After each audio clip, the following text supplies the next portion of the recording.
வெண்பருத்தி நூலெடுத்து வாய் வெடிச்ச பூவெடுத்து நான் அணிஞ்சிட தொடுத்து வச்ச நடினமான மாலை இது.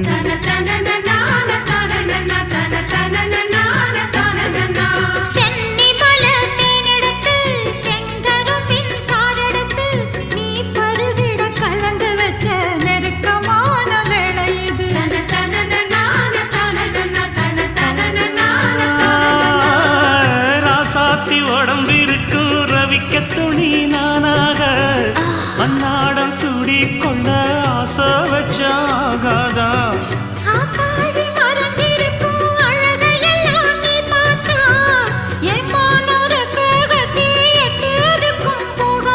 அடிச்சி சக்கரையே எட்டி நீயும் நிக்கிறியே நான் ஏங்கி ஏங்கி பார்க்கிறப்போ ராமி